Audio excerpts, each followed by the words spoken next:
नमस्कार दोस्तों, मैं अखिलेश कुमार स्वागत करता हूं आपका अपने यूट्यूब चैनल मैथमस्ती भैया।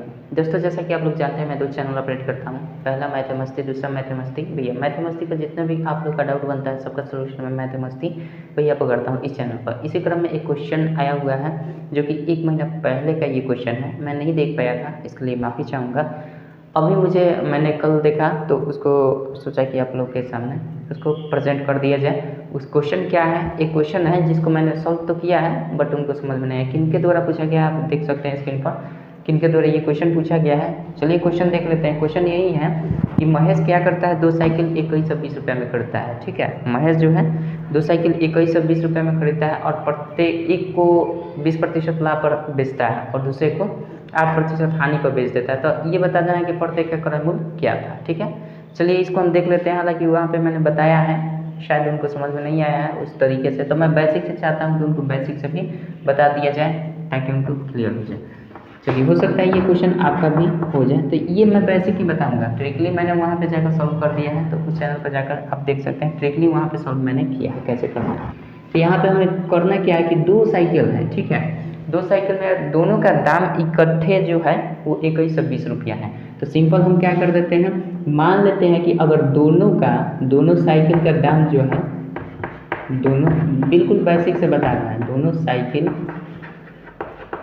दोनों साइकिल का मूल्य इकट्ठे जो है ना वो दिया गया है आपका 2120 रुपये। ठीक है, 2120 रुपये है।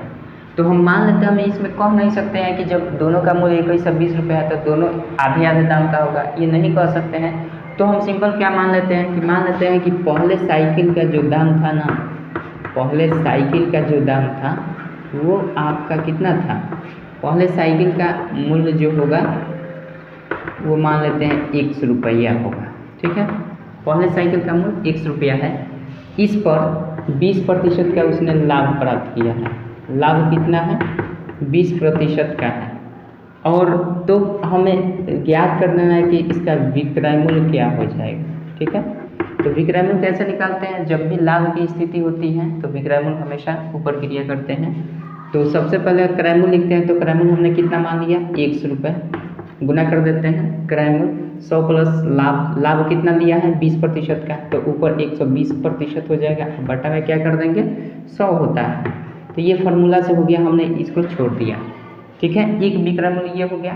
दूसरा बात कि अगर पहले वाले में इस पैसे में से हमने 100 रुपये एक साइकिल का दाम मान दिया है क्रय मूल्य, तो दूसरा क्रय मूल्य क्या हो जाएगा, दूसरे साइकिल का दाम क्या हो जाएगा, दूसरे साइकिल का मूल्य क्या हो जाएगा, ये कैलकुलेट करना है। तो सिंपल सी बात है, दोनों साइकिल का दाम 2120 रुपया है, जिसमें एक का दाम 100 रुपया है, तो दूसरा का दाम कितना हो जाएगा 2120 माइनस 100 रुपये हो जाएगा, इसमें कोई डाउट नहीं है। तो दूसरा जो खरीदा है साइकिल उस पर 8% की हानि हो गई है।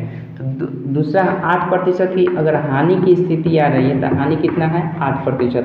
तो इस क्रम में हम क्या करेंगे, विक्रय मूल्य ज्ञात करेंगे। तो विक्रय मूल्य क्या हो जाएगा 8% हानि पर, क्रय मूल्य लिखते हैं यानी 2120 माइनस 100, ये क्रय मूल्य हो जाता है, गुना कर देते हैं 100 माइनस हानि प्रतिशत, तो हानि कितना 8, तो 100 में से 8 घटाएंगे तो ये कितना हो जाएगा 92% हो जाएगा। अब बटा क्या कर देंगे 100 कर देंगे। ठीक है, कोई दिक्कत नहीं है।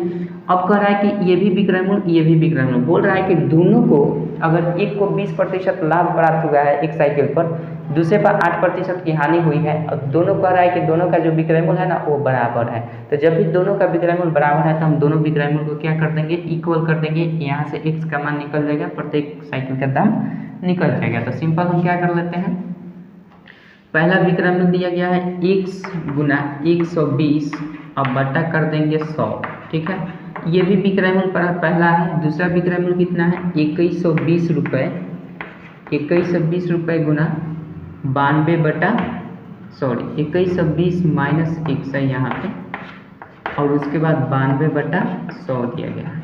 तो हमें दिख रहा है दोनों पक्षों में गुना का संबंध है, यहाँ पे गुना का संबंध है, जोड़ का संबंध नहीं है, इसलिए दिक्कत नहीं है। तो गुना का संबंध है तो यहाँ से 100 से 100 खत्म हो जाएगा, इसमें कोई दिक्कत नहीं है। अगर इसको हम काट दें तो 4 से कट जाएगा, 4 गुना 8 4 3 12, 4 से काट देंगे तो 4 3 12 यानी 30 हो जाएगा।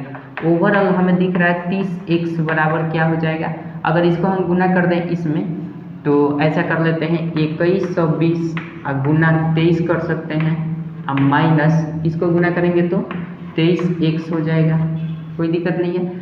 इस x को हम एक साइड लेकर आते हैं, x के स्थान पर ये माइनस है तो इधर आएगा तो क्या हो जाएगा प्लस x हो जाएगा, यानी 30 और 23x हो जाएगा बराबर 2120 गुना 23 कर सकते हैं, कोई दिक्कत नहीं है, यहाँ तक समझ रहे हैं। बल इसको जोड़ देते हैं तो 30 और 23 आपका कितना हो जाएगा 53x हो जाएगा, बराबर कर देंगे 2120 गुना 23 कर देते हैं। उसके बाद x के बाद x का मान हमें यहाँ से कैलकुलेट कर लेना है, तो सिंपल क्या कर देंगे 2120 गुना 23 कर देते हैं, अब बटा हो जाएगा कितना 53 में 4 से गुना कर देते हैं तो 212 आ जाएगा, यानी ओवरऑल ये 40 हो जाएगा। इसको गुना करेंगे 23 चौके तो 4 3 12, 4 दूना 8 3 11, 4 3 12, 4 दूना 8 1 9, यानी 920 रुपये क्या हो जाएगा, एक का दाम हो जाएगा 920 रुपया क्रय मूल्य पहले वाले का, जिसको 20% लाभ पर बेचा गया है उसका दाम हमने क्या माना था 100 रुपया माना था, इस पर 20% न था तो x का वैल्यू हमारा क्या निकला, x का वैल्यू 920 रुपया जो कि 20% लाभ पर बेचा गया था। तो 20% लाभ पर जो बेचा गया था उसका क्रय मूल्य कितना था 920 रुपये में उसको खरीदा गया था और बेचा गया था कितना 20% लाभ पर। अब दूसरा बात कि हमने दूसरा दाम कितना निकला, दूसरी साइकिल का क्रय मूल्य क्या था, दूसरे साइकिल का क्रय मूल्य हमने ये माना था 2120 माइनस x, तो सिंपल हमें क्या कर देना है दूसरी बस साइकिल का दाम निकाल देंगे, कैसे 2120 में से घटा देंगे, सिंपल सी बात है 920 रुपये, 920 रुपये जो आएगा आपका आंसर हो जाएगा 0, 11 में से 9 गया 2 और ये 1, यानी 1200 रुपये आपका हो जाएगा दूसरे साइकिल का दाम, जो कि 8% हानि पर बेचा गया था और 20% लाभ पर जो बेचा गया था उसका क्रय मूल्य कितना था 920 रुपये। आशा करता हूँ समझ गए होंगे। बस यही थोड़ा सा कमेंट ये था जो कि मतलब बहुत पुराना हो गया था, शायद आप स्क्रीन पर देख भी सकते हैं कि इनके द्वारा पूछा गया है। तो इस विलम्ब के लिए मैं माफ़ी चाहूँगा क्योंकि 1 महीना बाद रिप्लाई हमने इसको दिया है। मैं इतना देर तो नहीं करता, लेकिन फिर भी अगर देर हो गई है तो इसके लिए माफ़ी चाहूँगा, ठीक है। आशा करता हूँ कि ये वीडियो आप तक पहुँच गई होगी, उन सभी लोगों के लिए ये हेल्पफुल होगी जो इस टाइप के क्वेश्चन से कभी ना कभी रूबरू हुए होंगे। चलिए मिलते हैं नेक्स्ट वीडियो में किसी और के कमेंट को लेकर, किसी और के क्वेश्चन को लेकर। तब तक के लिए जय हिंद, जय भारत।